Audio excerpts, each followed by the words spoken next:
Sasagawa ang Commission on Elections ng investigasyon kaugnay sa alegasyon ni Senador Bongbong Marcos na may nakialam umano sa script at transparency server. Dahilan kaya't naungusan ito ni Camarines Sur Representative Leni Robredo sa Vice Presidential race. May report si Ria Fernandez. Iniimbestigahan ng Commission on Elections ang alegasyon ng kampo ni Senador Bongbong Marcos na pinakailaman ng script ng transparency server dahilan kaya't biglang naungusan si Marcos sa Vice Presidential race nang mahigpit nitong katunggaling si Camarines Sur Representative Leni Robredo. Sa off-cam interview sa isang IT personnel ng COMELEC, inamin nitong binago ng Smartmatic ang script ng transparency server. Pero paglilinaw niya, ito'y para lamang i-correct ang isang letra ng pangalan ng isang kandidato. Hinihintay ng COMELEC ang report mula sa Smartmatic para mas mabigyang linaw ang issue. Itinanggi naman ng Parish Pastoral Council for Responsible Voting o PPCRV na may kinalaman ito sa pagbabago ng script, habang kinwestiyon naman ng kampo ni Robredo ang alegasyon ni Marcos. Ayon sa tagapagsalita ni Robredo na si Georgina Hernandez, taliwas ang bintang ni Marcos sa papuring nakuha ng COMELEC mula sa foreign observers dahil sa pagdaraos ng pinakamalinis at pinakamabilis na halalan sa Pilipinas. Inuudyukan nito si Marcos na maghain ng formal na reklamo sa COMELEC. Hindi naman naniniwala ang election lawyer na si Attorney Romy Macalintal na may manipulasyon sa transparency server. Sa automated election, wala na yung dagdag bawas. Sa COMELEC Central Server, nakakuha si Marcos ng 11,185,759 votes, habang 10,317,237 si Robredo noong alas 9 ng gabi ng May 9. As of 3 a.m. ng May 10 naman, umakyat sa 13,332,605 ang bilang ng botong nakuha ni Robredo, habang 13,316,459 naman kay Marcos. Samantala, sa ikatlong araw ng canvassing ng COMELEC, hinanapan ng abono party list ng partial official tally of votes ang poll body katulad ng mga nakaraang eleksyon. Wala pang konkretong tugon dito ang COMELEC. As of 11 a.m., 102 na certificate of canvass na ang nabalangkas. 166 ang kailangang i-canvass na COC ng COMELEC bago makapagproklama ng party list at 12 senador. Unang meeting ng lahat buhos na justice para pag-usapan ng eleksyon. Ngayon, si Moto as siya nagprotesta, huwag pala, meron na preliminary complaint. Hinahin namin ang aming protesta June 28. Hanggang ngayon, 7 buwan na, wala pang naka-schedule, hindi pa pinag-usapan ang preliminary complaint. Kaya naman, sa ating mga magigiting na justice, nasala naman i-schedule na yung preliminary conference na pasimula na. Dahil talagang kami dapat sa aming paghahanap ng katupanan na malaman talaga kung ano ba talaga ang nangyari sa nakaraang halalan, at marami sa ating mga mamamayan hanggang ngayon ay hindi nakakatiyak na kung merong naging kalukuhan, kami yung magpapakita na talagang maraming nangyari na hindi dapat nangyari, na ibinago ang resulta. Hindi tama sa Vice Presidente, kung hindi pati na sa Senador, pati sa mga lugar. Kaya widespread masyado ang pagpapalit ng resulta. Kaya pinapagpatuloy namin. Hindi namin titigilan ito. Ang lahat ng mga nandiyan na bumoto, kahit hindi sa akin bumoto, asahan ninyo, hindi kami titigil hanggang lumabas ang tunay na bilang ng boto. So wala bang motion ng mga abogado ninyo, sir? Marami yung motion namin. Last week, nag-file kami ng motion today.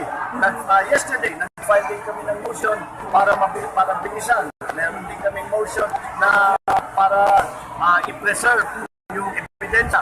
Dahil ang yung ginagawa rin ng COMELEC ay minamadali ang pagbura ng SD card. Dahil meron silang mga machine na dapat sinasabi nilang hindi raw nagamit. Pero nahanap pa namin ng data yung SD card.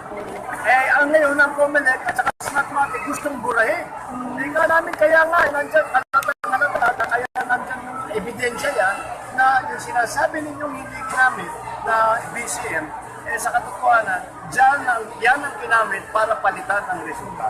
Kaya itong mga issue na ito ay kailangan din na mapag-aralan ng mabuti ng ating mga justice. Kaya sa ngayon, sinasabi na ngayon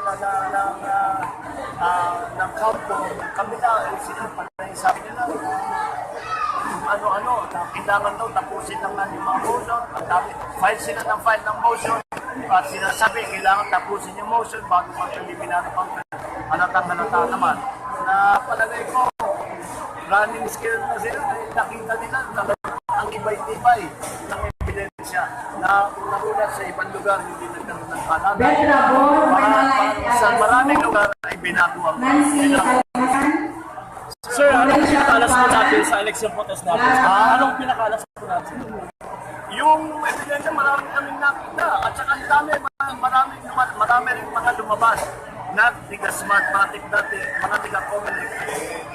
Hindi ko muna nga ikakara dahil nakakanapin yung mga yan. Pero marami sa kanilang lumapit na sinabi meron talaga kaming nakita, meron talaga meron kami kailangan. At nakuna na namin ang mga pidibig, handa silang mag-istigo.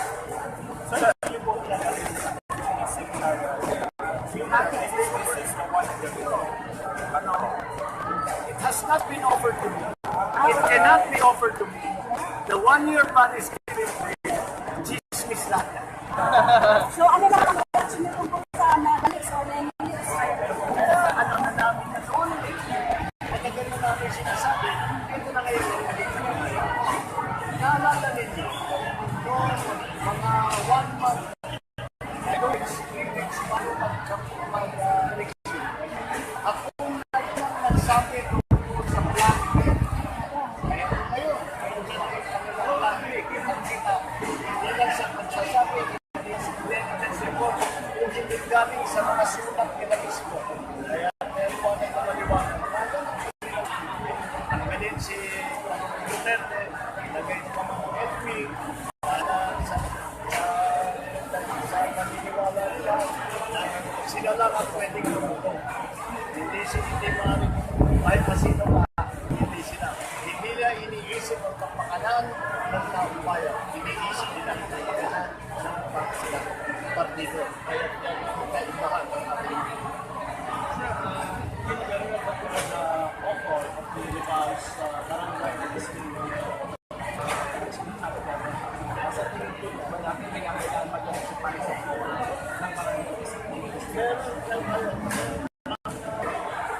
pag-usapan namin ng Paulong Duterte dahil sa sa kanila na kinakatakutan niya na ang mga blood ay gagastos para ilagay ang mga utusan nila sa mga sa barangay. Hindi lang sa barangay. Kaya pinuskol ng barangay election. Dahil ikaw niya, dahil ako, sa dito lumalapon ng susunod, gusto nila, maggagastos sila, marami silang pera, gagastos sila para ilagay yung mga tao na hindi sila aguli. Ay magtawag nila na sa madaling sabi, may priyado talaga. Kaya sana magkaroon na, pero tama rin naman ang assessment ng Pangulo na dapat tiyakin natin na pagka nagkaroon ng halalan ay hindi naman ito overly influenced ng mga drug lords na ang mga tao na nalangailan. Narco-politics ang ating iniiwasan. And do you also favor the assumption of the district between the CPP and the Atipanan? Well, as long as they come to common ground. Pero ang problema, naging maliwanag, nangyari na ito, is that sinasabing ceasefire, tuloy pa rin ang tuloy pa rin ang pagbili ng armas. Kaya tama rin naman ang presidente. Sabi niya, kailangan itigil muna nila yan bago mag-usap ulit. Pero walang masama siguro kung pagpatuloy ang pag-uusap. Pero hindi naman pwedeng sabihin sa armed forces, sabihin sa mga pulis, na pabayaan lang itong mga nangyayari. Kaya maraming mga ikwento, maraming mga nangyayari at napaparamdam siguro ang mga dissident factions. Pero I have faith in the judgment of the President. Sanay siya sa ganyang klaseng Kaya palagay ko, susundan natin ang kanyang polisiya na matigil lahat ang putukan muna bago mag-usap. Pwede matuloy yung pag-uusap pero hindi natin aawatin ang ating mga armed forces. After 1 year.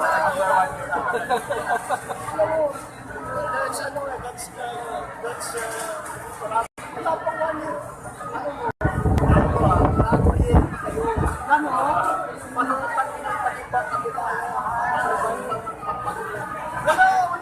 Walang bansa. May 9 ang halaga. 1 year pa.